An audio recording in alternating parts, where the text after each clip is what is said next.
बिहार चुनाव को लेकर न सिर्फ सरगर्मियां तेज हो चुकी है बल्कि प्रथम चरण और दूसरे चरण का नॉमिनेशन भी खत्म हो चुका है। तमाम उम्मीदवार लोगों के घर घर जा रहे हैं और अपने समर्थन में अधिक से अधिक वोट देने की अपील कर रहे हैं। लेकिन इस वीडियो में हम बात करेंगे कि जब टिकट का बंटवारा हुआ तो किस पार्टी ने कितने बाहुबलियों को टिकट दिया, कितने ऐसे लोगों को टिकट दिया जिनका संबंध पॉलिटिकल नेता के रूप में है। कोई नेताजी का बेटा है तो कोई बेटी है तो कोई पत्नी है। नमस्कार, आप देख रहे हैं हेडलाइंस बिहार और मैं हूं रोशन झा। बिहार चुनाव में दो गठबंधन चुनावी मैदान में हैं मूल रूप से। हालांकि कुछ ऐसे भी गठबंधन हैं जिसे आप मूल रूप से नहीं कह सकते हैं। पहले बात करते हैं एनडीए की, जिसमें बीजेपी है, जेडीयू है, चिराग पासवान की पार्टी है, उपेंद्र कुशवाहा है और जीतन राम मांझी की पार्टी शामिल है।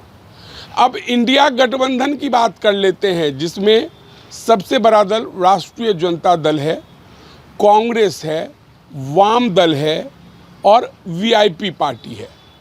लेकिन इस चुनावी मैदान में कुछ ऐसे भी पॉलिटिकल पार्टी ताल ठोक रहे हैं जिनका पूरे बिहार में जनाधार नहीं है, लेकिन कुछ क्षेत्रों में उनका अपना एक अलग वोट बैंक है। AIMIM अर्थात असदुद्दीन ओवैसी की पार्टी, जो खासकर सीमांचल क्षेत्र में ज़बरदस्त पकड़ रखते हैं।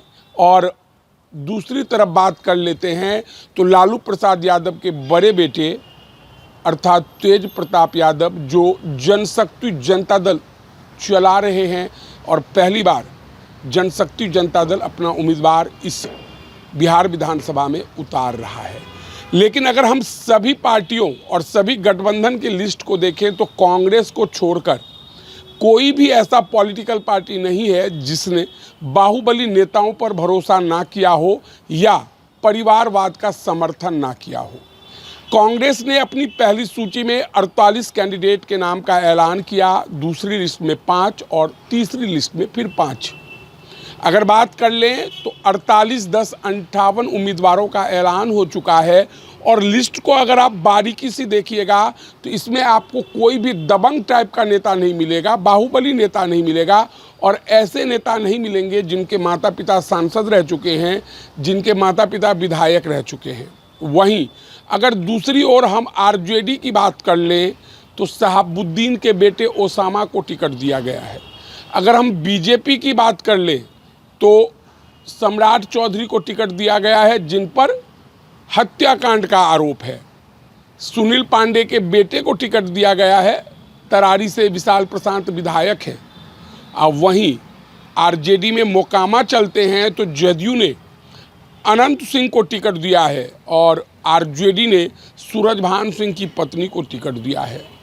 तो चुनाव में वोटिंग से पहले हमारा यह अधिकार है कि आपको जानना चाहिए कि आपके क्षेत्र में कौन उम्मीदवार खड़ा हुआ है, कितना पढ़ा लिखा है, क्रिमिनल रिकॉर्ड क्या है और कौन से फैमिली बैकग्राउंड से आता है।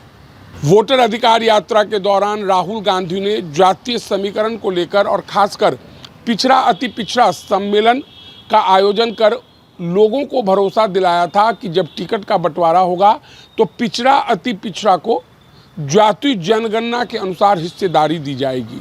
अगर हम जाति जनगणना की बात करें तो कांग्रेस ने बिहार में 18% मुसलमानों की आबादी है और उनके हिस्से में जितनी सीटें आई है उसके हिसाब से उन्होंने 18% टिकट दिया है। कुछ उसी तरह से उन्होंने अन्य जाति समीकरण को भी साधने का भरसक प्रयास किया है। इसमें राजपूत समाज के लोगों को भी टिकट दिया गया है, भूमिहार समाज के लोगों को भी टिकट दिया गया है, ब्राह्मण समाज के लोगों को भी टिकट दिया गया है और यादव समाज के लोगों को भी टिकट दिया गया है।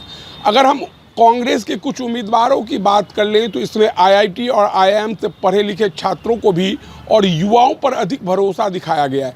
इससे लगता है कि राहुल गांधी का जो विज़न था वोटर अधिकार यात्रा के दौरान, राहुल गांधी ने जो दावा किया था वह धरातल पर सच होता हुआ दिख रहा है। हालांकि देखना दिलचस्प होगा कि कांग्रेस ने परिवारवाद को पहली बार दरकिनार करते हुए, दबंग लोगों को टिकट देने से इनकार करते हुए और जातीय समीकरण अर्थात सोशल इंजीनियरिंग को साधने का प्रयास किया है। तो इलेक्शन के बाद जब काउंटिंग होती है तो क्या कुछ निकलकर सामने आता है और कांग्रेस के कितने उम्मीदवार चुनाव जीतकर बिहार विधानसभा पहुंचते हैं। तो बहरहाल इस वीडियो में इतना ही।